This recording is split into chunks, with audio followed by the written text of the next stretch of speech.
გამარჯობა. ვაგრძელებთ ხრობას ქართლოსის ეგვზმასთან მიმართებით. ამჯერად ვისაუბრებთ ეგროსს. მოგითხოვთ შემდეგ საკითხებზე. პირველი, ეგროსის სამმართველო ტერიტორია. მეორე, რომელ კუთხეს მოიცავდა ეს ტერიტორია. მესამე, ეგროსის დაარსებული ქალაქი. მეოთხე, აფხაზების წარმომავლობა. მეხუთე, რატომ და როდის ეწოდა კოლხიდა, კოლხეთი საქართველოს ნაწილი. დავიწყოთ თემურაზ ბატონიშვილის ცნობებით. ეგროსს გამოჩინა ქართლოსმა ქვეყანან ზღვის ყურისა, რომელ არის კოლხიდა, იმერეთი, აფხაზეთი და სხვანი გარემონი მათ ქვეყანათა. საზღვრებით ამით აღმოსავლეთ ლიხის და დასავლეთ შავ ზღვამდე, ეს არის პონტო კოლხეთისა ზღვამდე და მდინარემდე მცირისა ხაზარეთისა, სადა იგი წარსვლების წვერით კავკასიასა მთისა ზღვასა, სამხრეთ მდინარემდე ღადოსა, ხოლო ჩრდილოთ კავკასიამდე. ამან უკუღ ეგროს აღაშენა ქალაქი ეგრი ანუ ეგროსი სახელზა ზედა თვისა და დაიმკვიდრა მოსახლეულებითა. მაშასა და ამ ცნობების მიხედვით, რაც სიმართლეა, უყურეთ ჩვენს ვიდეოს და მიხვდებით, გვაქვს შემდეგი ზუსტი პასუხები.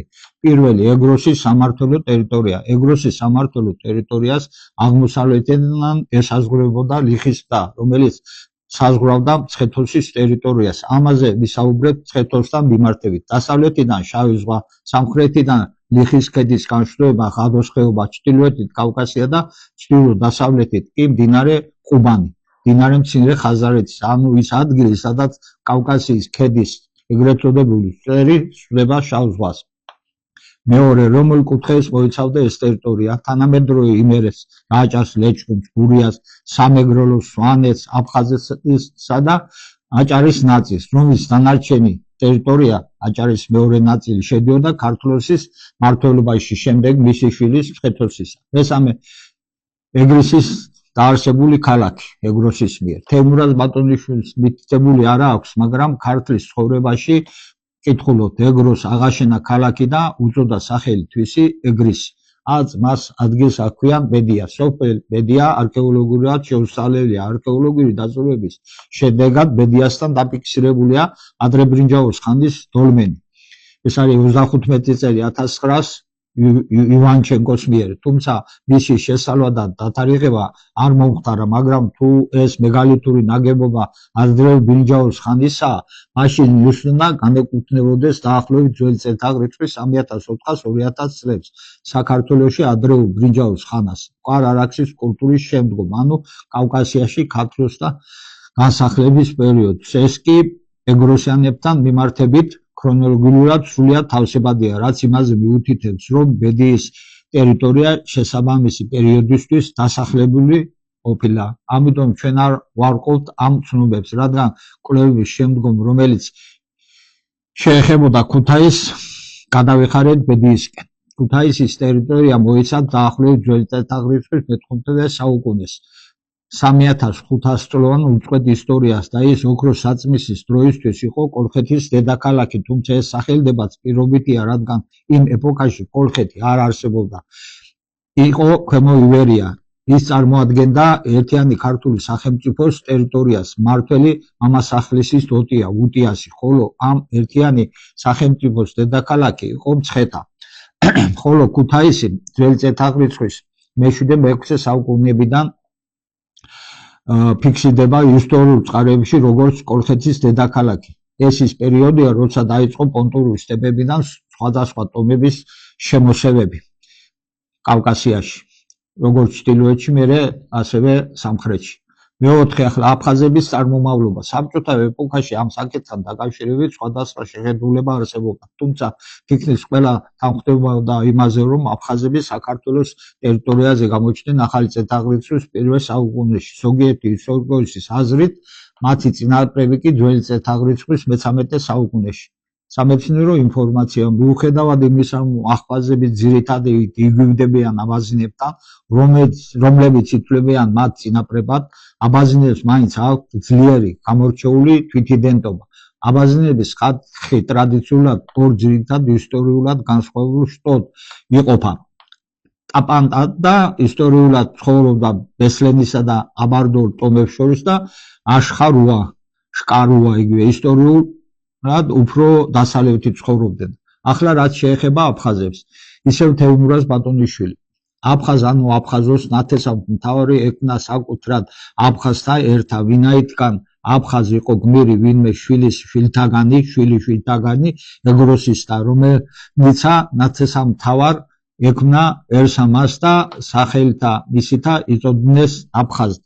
მაშასადამე აფხაზოსი რომლის სახელით ეწოდა აფხაზებსა და ტერიტორიას იყო ქართლოსის ძის ეგროსის შვილთაგანიო. ეს კი იმას ნიშნავს, რომ როცა ეგროსი მისმა ძმამ ქართლოსმა დაადგინა იმ ტერიტორიის მმართველად, რომელიც ზემოთ წარმოგიდგინეთ, ლიხის ქედიდან ვიდრე მდინარე ყუბანამდე, ესე იგი მისი ძმის კავკასიონის საზღვრამდე ამ ტერიტორიებზე ჯერ კიდევ არ სახლობდნენ აფხაზები. ანდაც როგორც მიიჩნევენ მათი წინაპარი აბაზინები. ანუ ეს იყო ძველი წელთაღრიცხვის 2723 წელი, ანუ ძველი წელთაღრიცხვის 21 საუკუნის ბოლო პერიოდი. ასევე დასტურდება ისიც, რომ წინარე აფხაზები წარმოადგენდნენ ქართველური ეთნოსის ხალხს. ამასთან საუბრობენ ქართულ ენაზე, რადგან 7-ვე ძმის ქართლოს ბარდ, მოაკე, ლეკან, კავკა, ჰერო და ეგრის საუბრობდნენ ივერიულად, ანუ რომელსაც უწოდებთ დღეს ჩვენ ქართულ ენას. აი რას წერდა თეიმურაზ ბატონიშვილი ამის შესახებ. პირველად სრულიად აფხაზნი მონზრახ იყვნენ ქართულისა და მერმე სხვათა ერთა მიერ, მათ შორის აღრეულთა.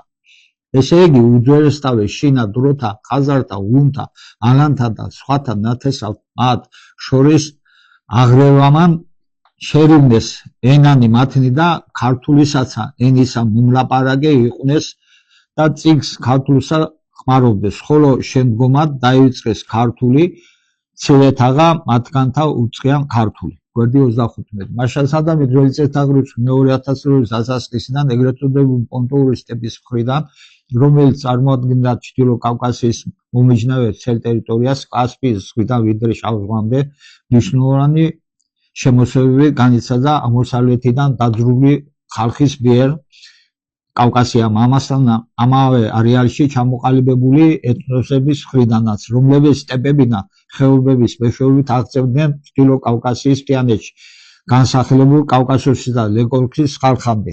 ასევე სამხრეთ-აღმოსავლეთის მხრიდანაც კასპიის ზღვის ქვემო ტერიტორიებიდან, რამაც ჩრდილო კავკასიის მთიანეთის ეთნოსთა კულტურას ნაწილობრივ ამ მთლიანად გადაფარა.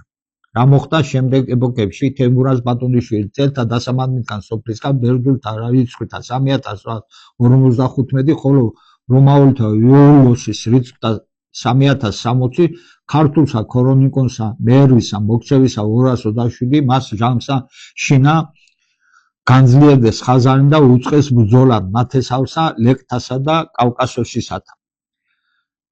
გადავიყანოთ მოცემული ქრონოლოგია თანამედროვე წელთაღრიცხვაში და ეს არის ძველი წელთაღრიცხვის 1653 წელი. შემდეგ, ხოლო მას ჟამსა იყო კავკასიოსის ნათესაობათა ზედა ნათესავ მთავარი, ესე იგი მამასახლისი და უწარჩინებულესი ფრიად გულოვანი და ბრძოლასა შინა გამოცდილი ძუძუ გძე ტირეთის ანუ კინენისა. ძუძუკების შესახებაც ვისაუბრეთ კავკასიოსთან მიმართებით.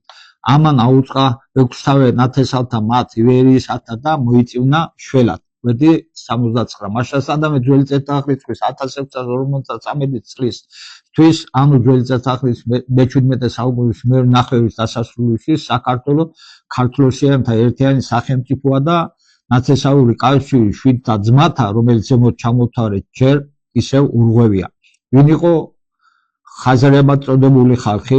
თეიმურაზ ბატონიშვილი ვახუშტის აღწერისაგან, სადაც მოუთხრობს ხაზართათვის და ქართლოსიანთა 7 ნათესავთა ბრძოლასა მუნ წერილ არს ხაზარეთის მდინარე დონის წელი არს და ხაზარეთისა ქვეყანა დონის წელიდან ნესტრამდე არს შავი ზღვის პირ, ლიტვამდე და რუსეთამდე ერთათვის ხაზართასა მოუთხრობს ჯენოისა, ესე იგი გუნოვისა აღწერისა შინა, რომელიცა მან აღწერა გუნთათვის, ესე იგი გუნთათვის, ანუ ხუნთათვის.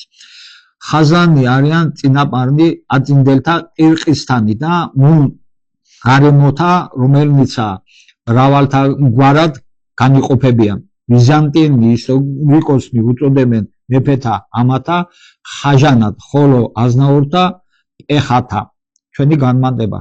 გავარკვიოთ რა იგულისხმება ცნობაში. ხაზანი არიან წინაპარნი აწინდელთა ყიყისთანი და მუნ გარემოთა, რომელნიცა მრავალგვარად განიყოფებიან. ანუ თეიმურაზ ბატონიშვილი ამბობს, რომ ხაზარები არიან ყირგიზთა, ანუ ყირგიზთა წინაპრები და მუნ გარემოთავ, ესე იგი სხვებისაც, რომლებიც მრავალგვარად განიყოფებიან. მრავალგვარი სხვადასხვა ხალხიო. ახლა კარგად მოვუსმინოთ სამეცნიერო ინფორმაციას. უძველესი ყირგიზები თურქული მომთაბარე ჯგუფები იყო, რომლებიც წარმოიშვნენ ციმბირის მდინარე ენისერის ხეობაში ძველი წელთაღრიცხვის მესამე საუკუნე. თეიმურაზ ბატონიშვილი ამ შემთხვევაში ყირგიზებს როგორც ზოგად ტერმინს ისე იყენებს, რადგან პონტოური სტეპის გვიანბრინჯაოს ხანის ხალხი ძირითადად დაკავშირებული იყვნენ იამნაიასა და სრუბნაიას ხალხთან, რომელთა აღმოჩენაც მოხდა გასულ საუკუნეში. ხაზარები რა ტერიტორიაზე სახლობდნენ პონტოური სტეპის არეალში, მათზე ადრე ამავე საარსებო სივრცეში, სწორედ მათი ეგრეთ წოდებული წინაპრები იამნაიასა და სრუბნაიას კულტურის შემქმნელი ხალხი ცხოვრობდა. ამის ყველაზე მტკიცე და მართებული დადასტურებაა გენეტიკა. რა გენეტიკური მემკვიდრეობა არსებობდა ხაზარებსა და პონტოური სტეპის ადრეულ ხალხს შორის, ამაზე იხილეთ პოსტი და ვრცელი განმარტება. ჩვენი დასკვნა, თეიმურაზ ბატონიშვილის ცნობები ერთ-ერთ შემთხვევა იმ მონაცემებს, რომლებიც გენეტიკურ კვლევებთან დაკავშირებით წარმოგიდგინეთ პოსტში, რაც მეტყველებს იმაზე, რომ ის ფლობდა უმნიშვნელოვანეს ცნობებს, რომლებიც დადასტურდა 21 საუკუნის დასაწყისში წარმოებული ეთნოსთა გენეტიკური კვლევების მიხედვით. მაშასადამე გამომდინარე თეიმურაზ ბატონიშვილის ქრონოლოგიური ცნობებიდან ძველი წელთაღრიცხვის 1653 წელი, როცა დაიწყო ხაზარებთან, ანუ წინარე თურქმანულ ხალხთან დაპირისპირება, ამ ტერიტორიაში უნდა ვიგულისხმოთ პონტოური სტეპის ის ბინადარი, რომლებიც ასევე ამავე საარსებო არეალში მათზე ადრე ცხოვრობდნენ, თუმცა წარმოადგენდნენ მათ გენეტიკურ წინაპრებს. ეს ხალხი იყო სრუბნაიას ხალხი. შემდეგი შეკითხვა, რატომ და როდის ეწოდა კოლხიდა საქართველოს ნაწილს? სამეცნიერო ინფორმაცია, სახელწოდება კოლხიდა, კოლხეთი ქართული, კოლხეთს ქართული ენა არ იცნობს. ის არანაირი ფორმით თუ სახით არ გვხვდება ქართულ წყაროებში და წიგნობრივი გზით იქნა გამოტანილი ბერძნების მიერ. ქართულ წყაროებში ის მოიხსენიება როგორც ეგროს. სახელწოდება კოლხეთი პირველად მოხსენიებულია ესქილესა და პინდაროსის მიერ. კოლხეთი მომდინარეობს ბერძნული სიტყვიდან კოლხას, რომელიც სავარაუდოდ ურარტული სახელწოდებიდან კულხა წარმოიშვა. ახლა კი თეიმურაზ ბატონიშვილი გულისმსიტყველებენ, რომელ იყოს ქალ-ხიდა, ესე იგი ხიდისა ძვლით, რომლისამე დიდებულისა ქალისა ვინმე მიერ ქმნულისა წოდებად ქვეყანისა მის. გვერდი 22. ანუ ამბობენ, რომ კოლხიდა, კოლხეთი უნდა მომდინარეობდეს ვინმე დიდებული ქალის მიერ აგებული ხიდიდან. სიტყვა ქალ-ხიდიდან, ქალის ხიდი, რომელიც შემდგომ ეწოდა ქვეყანას. ამით დავასრულოთ. თხოვთ გამოიწეროთ ჩვენი YouTube არქივი, უყუროთ ჩვენს ვიდეოს, მოგწეროთ კომენტარები და შეკითხვები. დიდი მადლობა.